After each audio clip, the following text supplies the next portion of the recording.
Journey. Tonight we are talking with Terry Morse, and we're happy to listen to how his story developed over time. And I'm going to start with hitting you with a number, the famous number of 42. You said you came to this parish 42 years ago. Yes, Must make you 43 years old, right?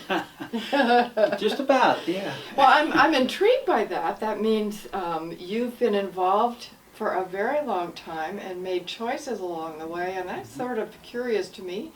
But I thought before we started there, we would start with before those 42 years. Wondering, as a kid, now giving away your age, right?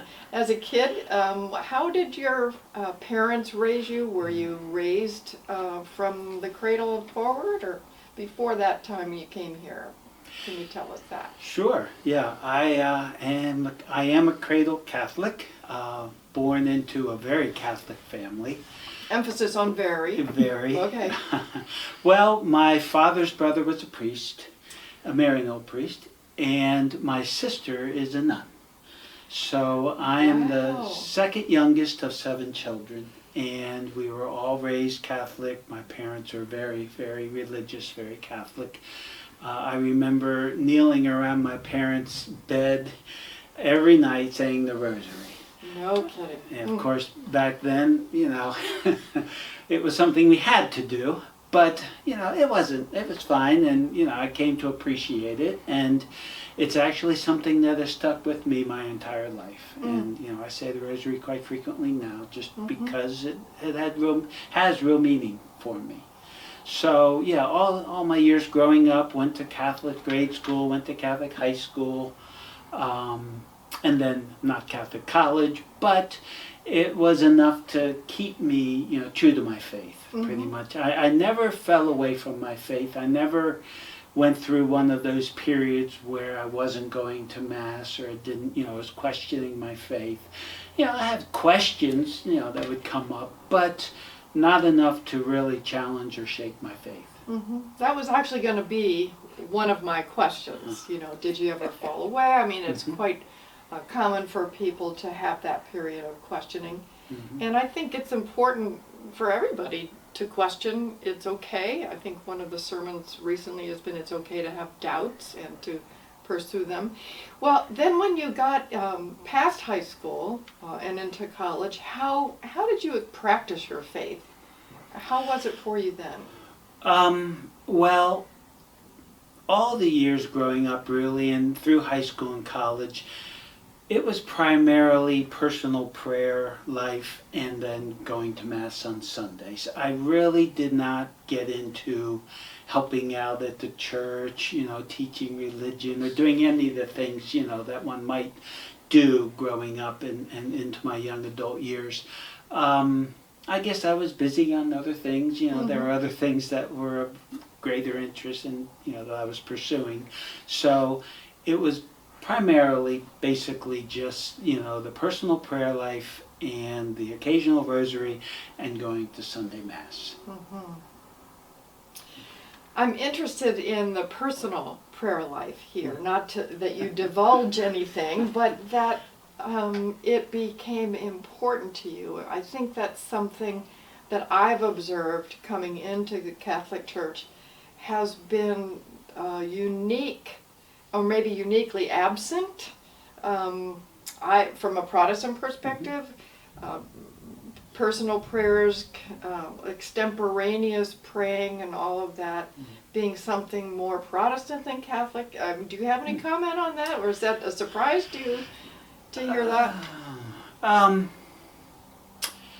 So, I guess for myself, I would say the prayers that we learned as children, the Our Father, the Hail Mary, the Glory Be, the Creed, and then other prayers associated with the Rosary, because you learn them over the years of saying it. But beyond, using those prayers as I felt appropriate, I would basically just talk to God, pray to God, thank Him for things that, I felt I should thank Him for, and ask Him for things that, I felt I needed, So it was more a talking to God, on a pretty regular basis. Well, it's a wonderful habit to develop, and I don't know Catholic or Protestant how many people really see the value of that, but I can tell, from you and from others that it really is a really good habit to have. Mm-hmm. Nothing to sneeze at, so to speak. Well, if you don't Sure. mind, the difference though that I've observed with Catholic faith and other Christian faiths is, for me growing up, there wasn't much emphasis on the Bible, reading the Bible, Bible verses. Of course we would listen to the readings in Mass, but that's one difference that I've noticed between my Catholic faith and other Christian faiths, that there seemed to be a lot more emphasis on the Bible and applying the Bible to your daily lives and studying the Bible, becoming familiar with the books of the Bible in other Christian faiths, and not so much in the way I was raised as a Catholic. So have you adopted any of those things later in life? Much later in life. I mean, pretty much growing up, no. I noted that difference existed, but never really pursued it until more recently, where now, with the internet and all, and email and all, it's easy to get on mailing lists. So I have a mailing list from the U.S. Conference of Catholic Bishops that sends me the daily readings, and I read them every day, and I love that. That's a wonderful site to have. That's is. wonderful. I've been on that too.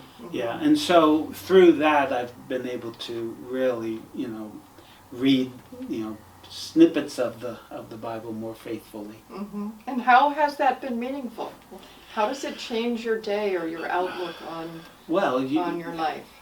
Yeah, it's when it's there in the forefront of your mind, when you're reading it on a daily basis, it certainly causes you to think about it on a daily basis and try to keep it, fresh, more so than just going to Mass every Sunday. Having that daily dose of it is really helpful, because you remember some of the readings, you think about them, and it's amazing how applicable they are to our lives today, even though they were written, thousands of years ago. That's a wonderful testimony right there. Well, you've been at St. Joe's a long time, been involved with a lot of things. How do you look back on all of those things in terms of decisions you made to get involved? What drove you to do the kinds of things that you did, and are there any favorite experiences that you've had? Well, as a young adult with young children, that's when I first thought it would be good to get involved. I guess I just felt more of it was a giving back opportunity, and kind of a adult responsibility, adult responsible thing to do. So I kind of, and in coming to Mass every Sunday, you would hear the call, for help, for people to do things. The first thing I got involved in was facilities, and we did some various things, in the old church, here and there, and I enjoyed it, and I just, you get gratification or satisfaction out of doing, helping the church, and then so I did that for a couple of years, and then there was a call for catechists, and I ignored it as long as I could, but it's just something nagging inside says you need the help, and they particularly needed help with middle school age group, 7th grade. So can I stop you with that Sure. and ask, what is a catechist? What did that mean? Teach religion to children. So, So we're talking religious ed. Religious education, yes, sorry. So, yeah. So I just felt called to answer their call, answer their request for help. And so I started, I kind of said, yes, I can be a catechist.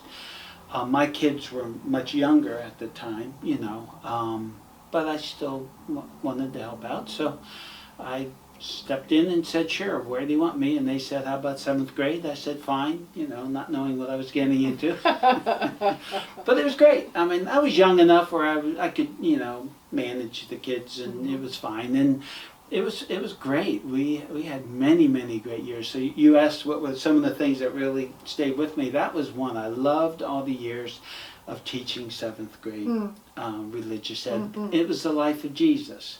So, and they often say that you don't really know the subject until you have to teach it. That's for sure. Wow. I learned a lot about the life of Jesus in teaching it to the 7th graders. And we tried to come up with creative ways and service opportunities, and it was very gratifying. Now, you've gotten involved with a program that you said in your bio for me, reading ahead of time, it reinvigorated your passion. Yes. And it's Christ Life, the Christ Life program. Yeah. Can you talk a little bit about that and why it was so special in giving you that extra Sure. boost? Yeah, it's a terrific program. And so it's hard to remember how I got involved. It was really something that caught my wife's attention, and she basically said, let's do this. And I didn't really know what it was. So I went along, just to be supportive. And it took a little while. I mean, I went to several weeks where I was just kind of tagging along. And so it didn't catch, I guess, right away. But then all of a sudden something just clicked, and I thought, man, this is really good. So then I got a lot more interested, and then went to, so it's a 3-session program, Discovering Christ, help me out here. Following Christ, and then sharing. Thank you, sharing Christ, yeah. And so as we went through Discovering Christ, it really started to click with me, as we went week after week, and then I was hooked. And then loved, following in the next 2 programs. And then after we got out, they asked if anybody would want to volunteer to help. And so I said, yeah, I will. So started doing it, year after year for a few years. So it captured, maybe there was a void, I don't know. I never thought there was, but it captured my attention, and it made me rethink who I am as a Catholic, made me realize that being a Catholic was more than going to Mass on Sundays, and trying to be a good person, but actually sharing the Word of God, sharing with others, reaching out to others in a more deliberate and positive way. So that was a huge change to my thinking. And it really was because of the Discovering Christ program. The Christ Life program. So in your talking to people outside of church or in your daily life, how would you describe how you might go about getting people interested in church, in Catholicism, in Jesus? Any ways in which you've seen yourself doing that, or you think would be good for all of us to do? Yes, it's a great question, and I never thought I would be doing some of the things that I've done.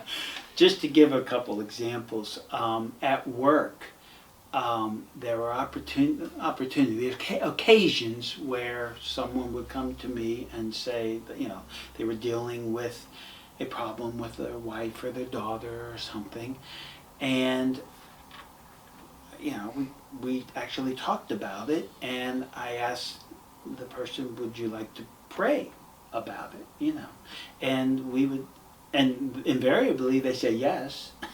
And so we would sit and pray, and it would be more the extemporaneous prayer, not not saying there Our Father, Hail Mary, but really talking to God together, asking for God's intercession, asking for His help. So I never would have done that, ever. Yeah, that's prior to getting out there. Christ Life, yeah. And I'll give you another example. My car broke down, and I had to call a tow truck, right? And the tow truck driver comes and hooks up the car, and it's about a I don't know, a half-hour drive. He was bringing it back to the house. And we just were talking, because you're riding the cab with the tow truck driver while they're towing your car back. And sometimes a lot of time together, right? yeah. And we just started talking, and one thing led to another, and we're praying together. And, you know, me and this tow truck driver, as we're driving home, you know, and it was just a very wonderful experience where, you know, he, you know, just by virtue of the way the conversation went, and he was telling me about some problems he was having, and I was just trying to be a supportive listener and suggesting that maybe God could, you know, help out, you know, and we ended up praying together. I never would have done that prior to. Looks like it surprised you maybe as much as it surprised him. But you know, at the time, I don't think it felt like a surprise to either one of us. It's a surprise now when we sit and talk about it, but at the time it just felt right and just was a good, loving thing to do with another, you know, human being, you know. So would you say that that kind of evangelism is easier than we think it is? Yes, as long as you have the frame of mind that you develop through a program like Christ Life, where we are called to share our faith. We are called to share, you know, the Word of God. So I think that's kind of the starting point, because again, prior to that, I had been in plenty of similar situations and I never went there, you know. So as long as you have that in your mind as, you know, we're here to spread the Word of God and, you know, invite others to, you know, experience that, then it becomes pretty easy, frankly. So it becomes more of a daily thing that you can just do wherever and whenever. There's always, there's often opportunities to do that, yeah. We just have to be open to it. And it makes our faith not a private possession. You know, you know, it's easy to see from you that it's not a private possession anymore, and that maybe that characterizes your transition and went from being private to now a shared experience, which is just a marvelous change that my guess is for you in your own life and for the people that you touch. Absolutely. Now, I can't help but ask this question because you describe yourself as a lifelong Catholic. All right, so you've got a lot of life left. And so my question really has two parts. How have you been able to stay committed this long? When you gave the number, I didn't, but 42 years. And how do you see your mission, your life as a Catholic, growing and changing year out? Any thoughts on that? Well, it's actually 66 years, 42 years in this parish. So, and I'm fine, you know. So, I do see my life continuing to change. How have I been able to sustain it? Well, certainly my wife and my family have a lot to do with that, because my wife is very religious as well, and probably more religious than I. More committed, more devoted, you know, to God. And she's a great inspiration in that regard, because she is very free and easy with, you know, bringing God into the house, bringing her faith into the house. So that helps me, you know. I don't do it as readily as she, so it's great to hear when she makes references, you know, to God talking to her, or, you know, her beliefs or whatever. So that support is huge. And I would say that probably has helped keep me, you know, involved all these years. Again, my parents, you know, they lived to be 96, each of them, and they were very religious to the day they died. And so that model, you know, that example was also very helpful, you know. So I guess surrounding yourself with people who believe similarly, you know, and I will say that we've met some great friends through the Christ Life program that we've stayed in touch with in a very close way, and having that support network, that connection, is huge. I think moving forward, I will continue to look for opportunities, to stay involved. Since the Christ-like program, I got much more involved here at St. Joe's. I don't see that changing. Mhm. It's scary, though, to think about evangelizing, going out, even though there's been some opportunities here and there to do it when it just felt.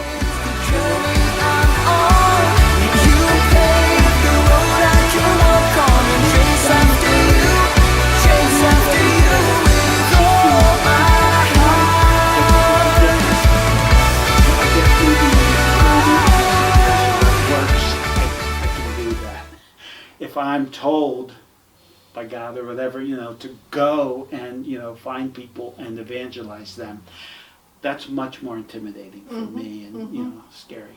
Well, I think that's pretty true for most people, that we look for sort of natural connections and open doors. And sounds like you've had a number of them that have been really interesting and exciting. So as you look towards the future, you've probably got grandchildren, right? You do have grandchildren. We have 7, yeah. Wow.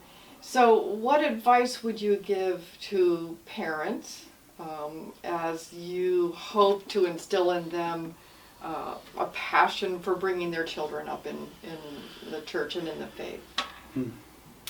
That's a challenge. Try as hard as we do, and really my wife does a much better job of trying to influence our kids to, bring our grandchildren up in the faith. It's an uphill battle. There's so many other interests and so many other belief systems, and of course, our 2 sons are married, and so their wives are, a huge part of their lives, and therefore influence them. And so there's all these conflicting ideas, and it's hard to. All we can do is be the good example, and to me, that's how I try to do it, through example. I'm not sure, going to them and saying you should do things this way is the best solution. I'm not sure either. So, we did that, raising them. Right. They're adults now, and so you have to give them room to, go down their own journey and discover things on their own. So all we can do is be a good example. I think that's the best thing we can do. Well, it sounds like your parents were a great example for you, and now you've been a great example for your children, and now they've got a chance to be an example too. And so we're very happy to hear about your journey. It's been an interesting one, and it blesses everybody around you, I'm quite sure. So we thank you, Terry, and we'll ask you to stay tuned for the next journey.